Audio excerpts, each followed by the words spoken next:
Aloha, welcome to the Live Ukulele podcast. My name is Brad Bordessa, and in this episode, I want to cover a question that I saw kicking around somewhere.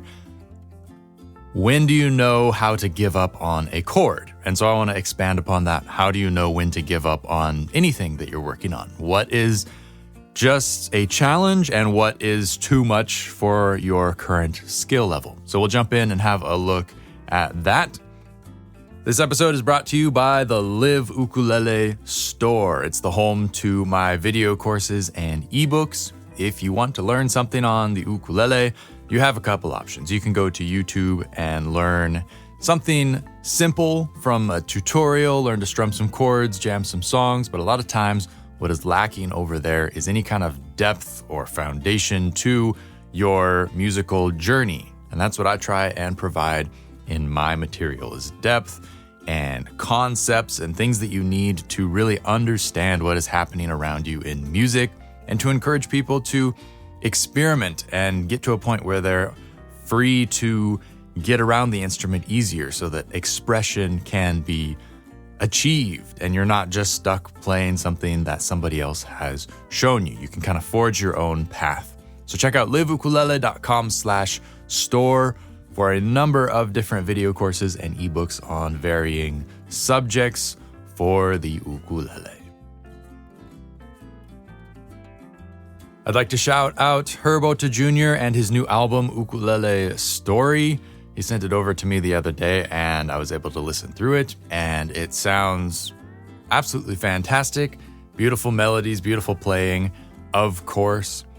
And it's really just a warm and fuzzy selection of music to listen to if you're looking for some new ukulele material or just some nice music to put on and to serve your lovely flow in a day.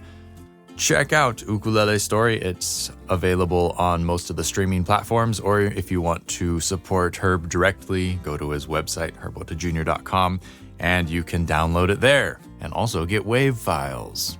But yeah, Ukulele Story by Herb Ota Jr.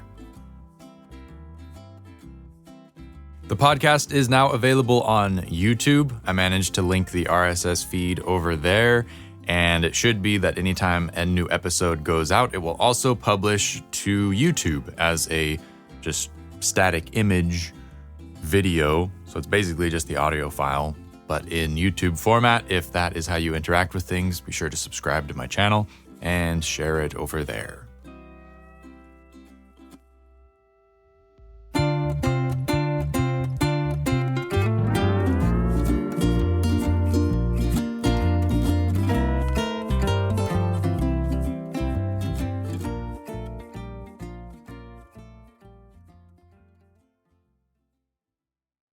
How do you know when to give up on XYZ, something that you're working on as you're practicing, as you're learning?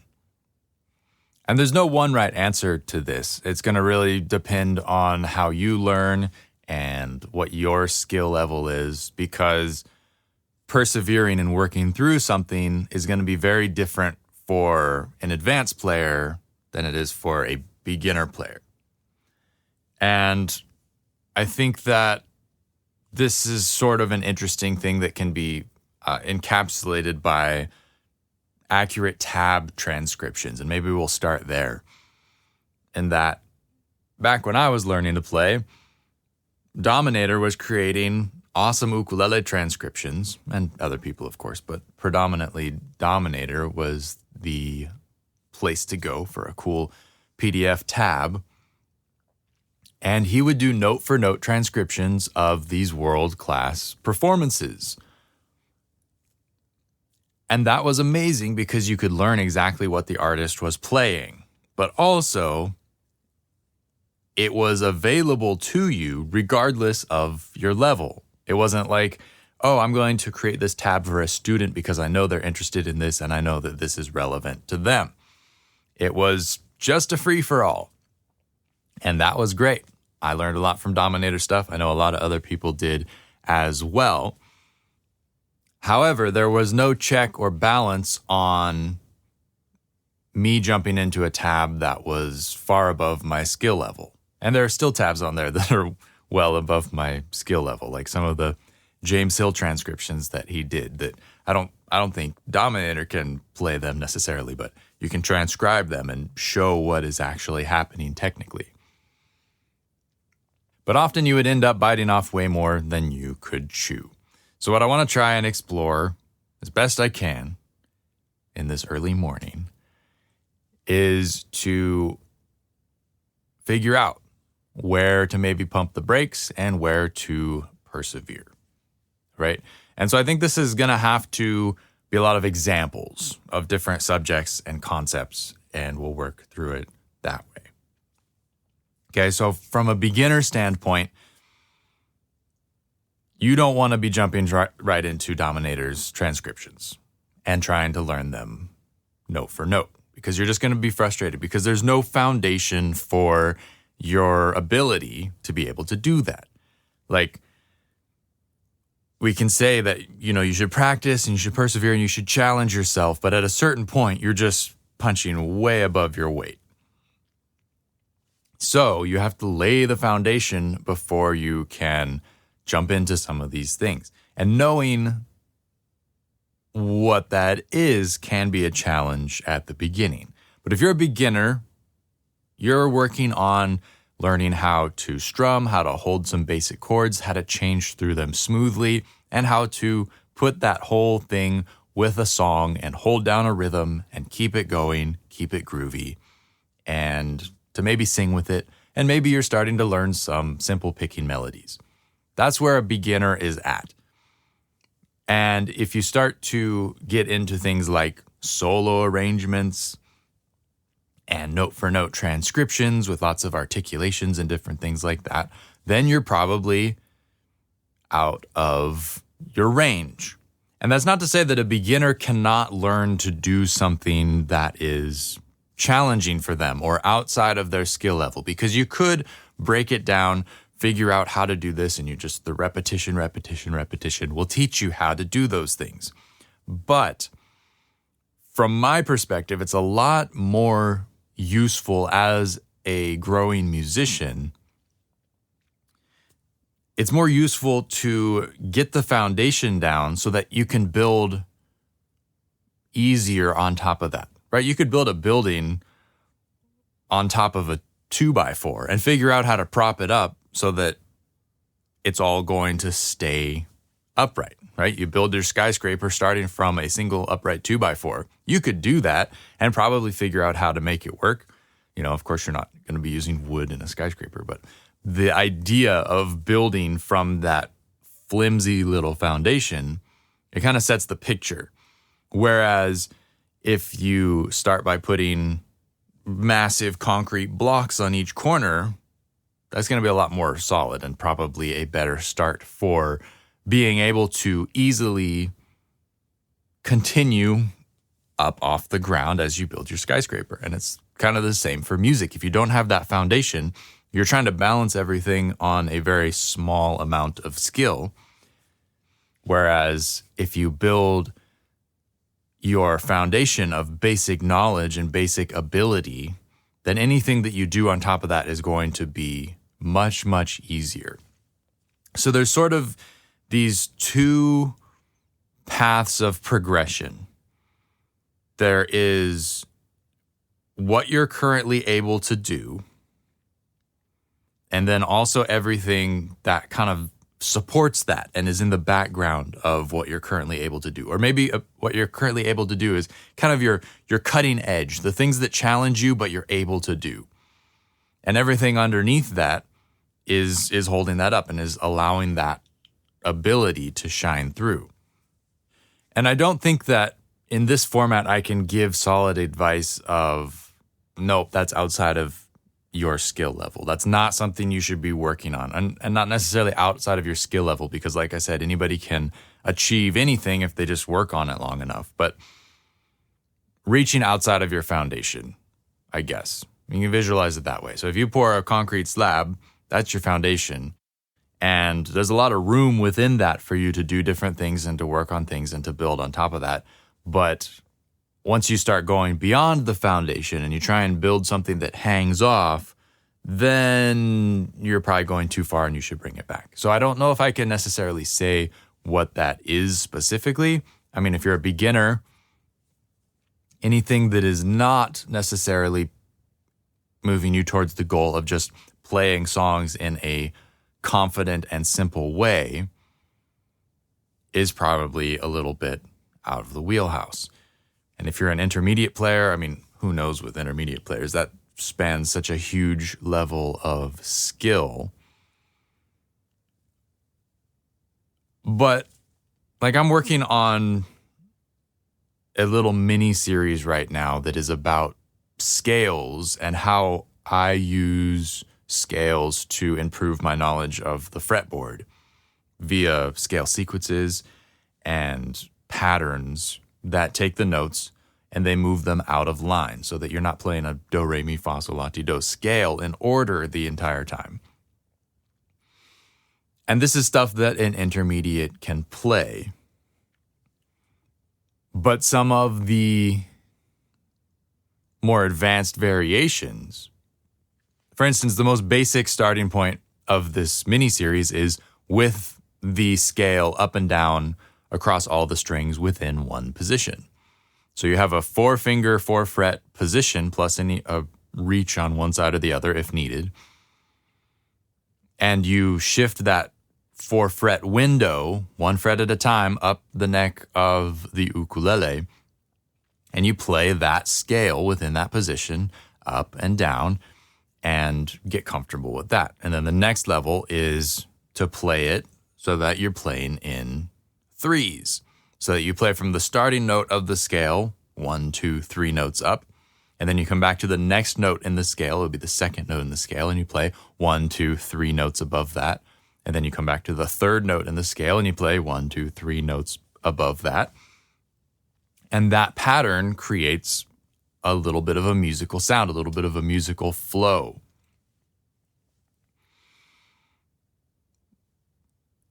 But the more advanced variations bring things like 4s and 5s, and you can even go up to 6s or 7s if you want, or create your own patterns that don't necessarily follow a specific number.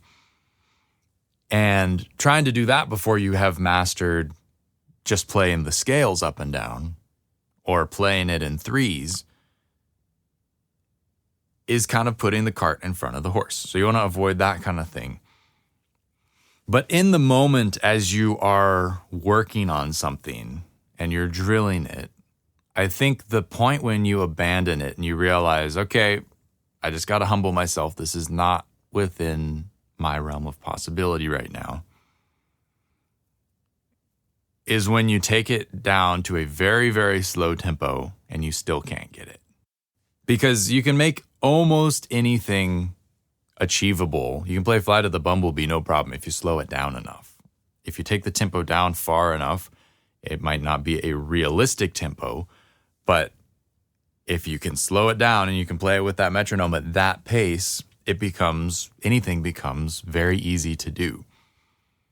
But if you are trying to do the thing at a very slow tempo, but you still can't get your fingers around a certain chord shape, or you still can't get your fingers to make its jump to a certain spot, or you still can't get it in time, then you probably need to back off. And it's not necessarily a matter of, I shouldn't be working on this at all, I'm going to completely abandon this project. But you might be chunking off too much at once. And if a certain chord is tripping you up, maybe you need to spend a couple weeks playing with just that chord in a more simple way. So like, for instance, I'm thinking if you're an intermediate player, you're learning a jazz song and you're trying to implement the C6 from the second fret, 2, 4, 3, 3.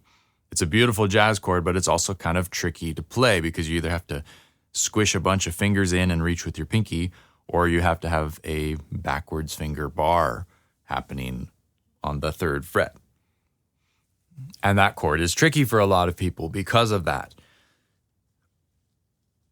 And if you're trying to use it in a solo arrangement, and every time you get to that chord, you have to stop and position your fingers, and it still buzzes even when you get it right. that's probably a sign that you need to slow what you're working on way down. And if slowing it way down still doesn't do the trick and it still thunks and buzzes and your fingers just don't want to go there, then spend a couple weeks just playing the C6. In any song that you play, instead of playing C major, play the C6 so that you get a chance to practice it intentionally over and over and over again so you're internalizing that chord.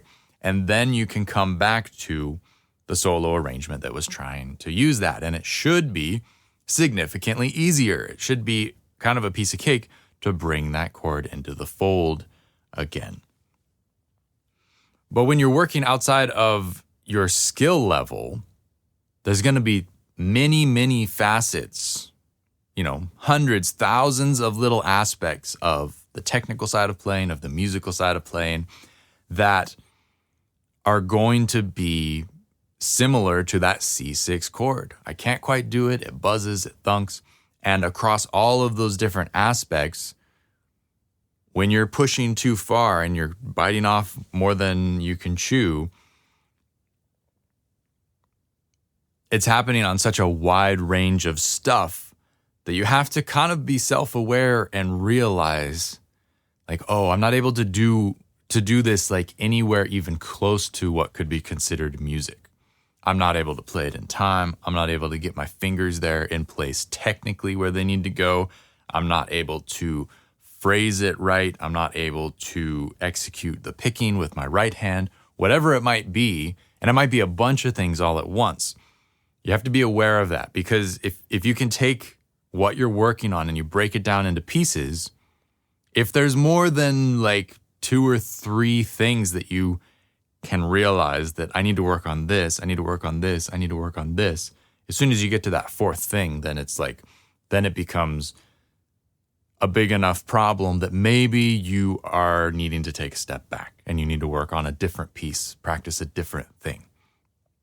Because if there's 2 aspects, like, okay, when I play this melody that I'm trying to do, my picking hand is out of sync with my left hand. So sometimes my left hand is moving before I've picked the note, or vice versa, and I get a thunk because my fingers are in the wrong place and they're switching to the next note, whatever it might be. That might be one aspect. And then the other aspect is I'm not used to making the jump from the 3rd fret to the 7th fret and switching my fingering position in that way. So I need to practice those 2 things. Those can be isolated, and you can sit and slow it down and try and sync up your right hand with your left hand by playing a lot slower. That is one aspect that should be pretty easy to remedy just by slowing things down. And same again for the fingering jump. You can slow that down and make that jump.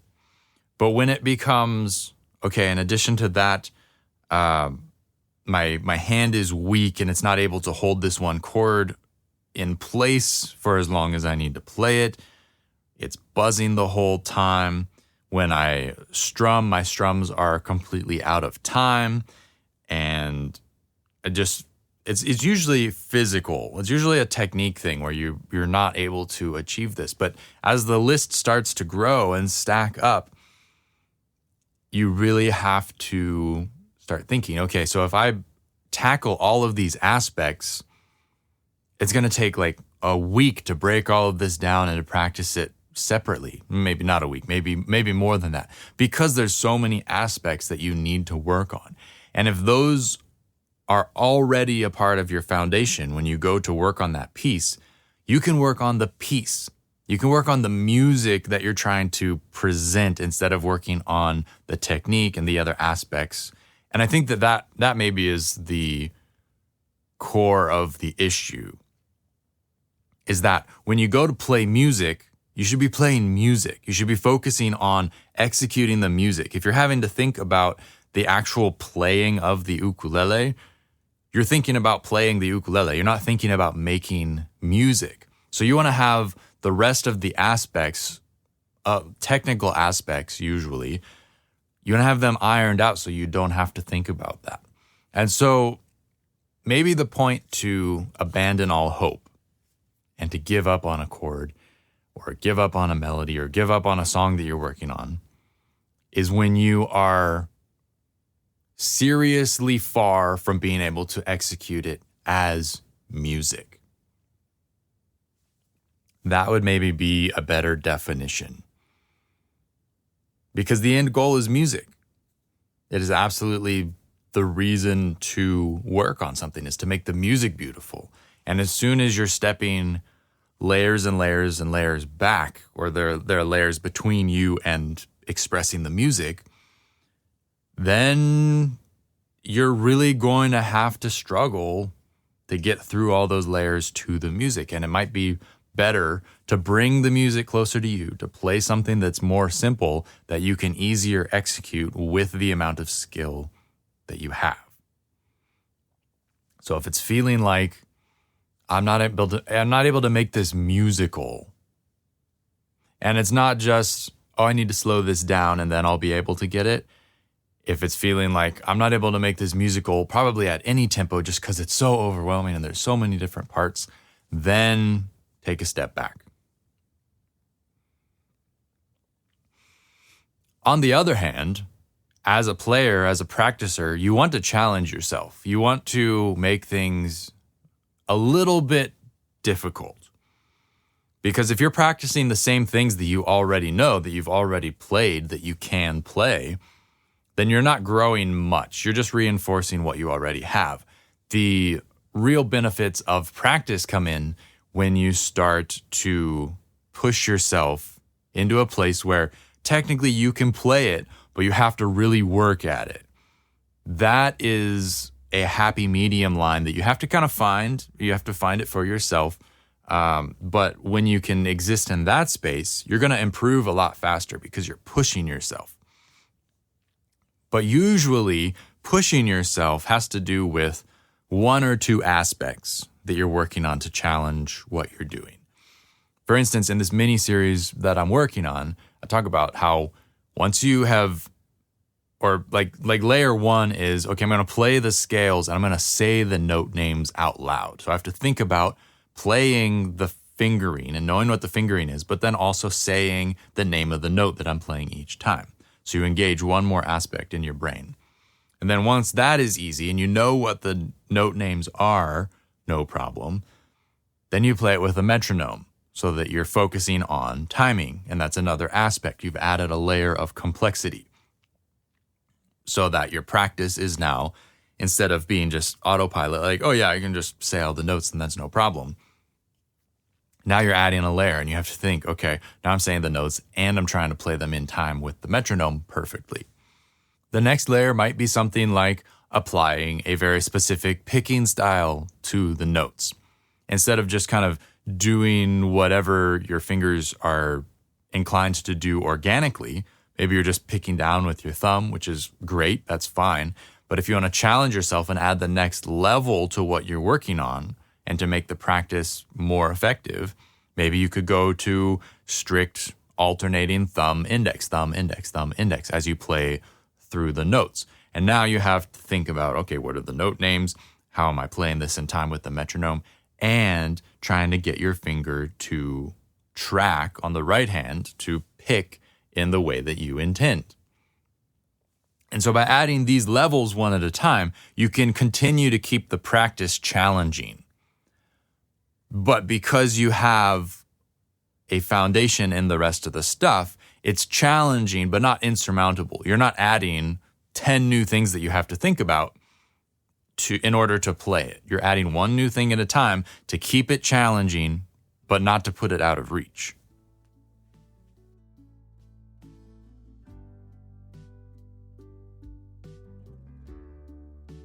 I'm going to keep this one short and kind of wrap it up there. Hopefully that's an interesting mind exercise, if anything. But just be mindful when you're working on things, whether you're able to execute music and how many layers of disconnect you need to work through in order to just create the music, instead of thinking about technical aspects that you need to sit and dissect and practice. Coming up later in the month, I have a great interview with Mim that I am looking forward to sharing with you folks. We had an awesome conversation and I learned a lot, and it was super lovely to make that connection and to hear some of the stories that she has to share. So keep an eye out for that. That'll be the third Saturday, which looks like it is the 15th of February. All right, so with all that said, thank you for tuning in. Once again, my name is Brad Bordessa. If you like what you hear on the podcast, please subscribe on your podcast platform of choice so you don't miss any episodes. I hope you are well wherever you're at in the world. Keep kindness in your hearts for everyone. And I'll see you next time. Hui ho.